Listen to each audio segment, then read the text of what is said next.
Once upon a time, there was a wise king. He lived in a peaceful kingdom. One day, he took a boulder and he placed it in the middle of the road. And then he went and he sat in the bushes to see what would happen when all the people in his kingdom came by. First person to come along was a wealthy merchant in a carriage. The merchant comes up to the boulder, complains about everything. Look at the state of these roads. There's a boulder in the middle of the road. This king is worthless.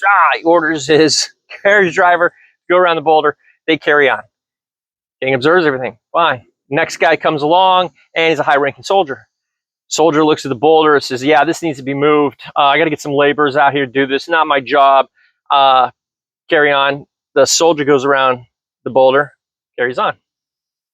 All day long, people from the village came, passed, went around the boulder. Nobody did anything. At the end of the day, an old peasant comes down the road. He's got a sack of vegetables on his back, comes to the boulder, sees the boulder, doesn't say anything, takes the vegetables off his back, puts it on the side, tries to lift the boulder. It's really heavy, can't do it, gets a stick, gets a rock, gets the boulder moved, puts the boulder off on the side of the road, goes back to pick up a sack of vegetables, and he sees under the boulder, there's a sack of coins. He opens it up, it's gold coins.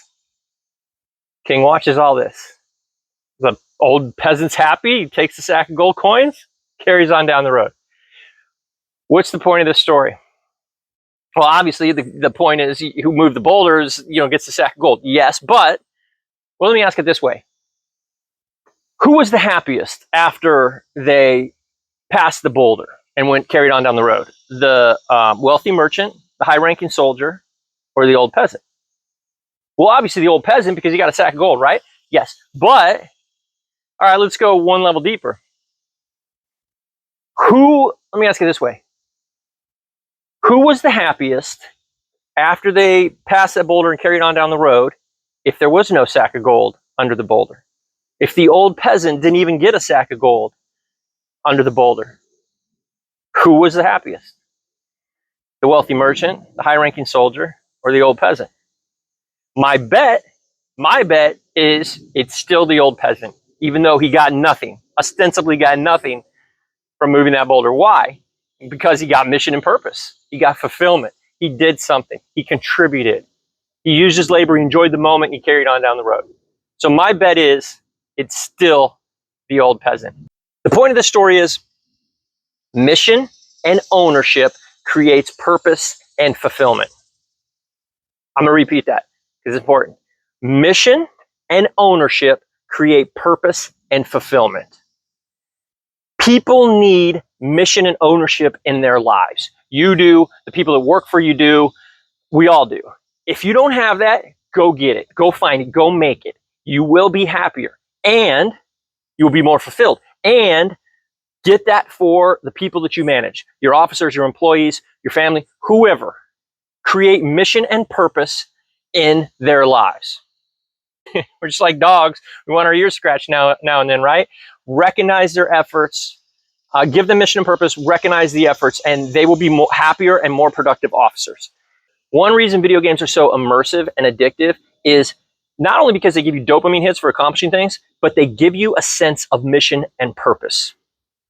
You must accomplish something, and they reward you for doing it. The problem is these are vapor rewards and vapor missions.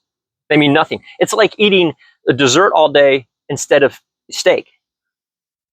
Video games are dangerous because they give you the illusion of accomplishing something when in reality, you're accomplishing nothing.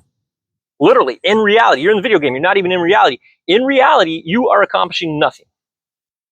Now, okay, great, work hard, play hard, check out for a while, play video games, fine. But realize that the video games have hijacked our programming and our need for mission and purpose in our lives, and they replicate that in order to immerse you in the video game and get your attention and ultimately your money. All right, here's a mental muscle exercise, ownership.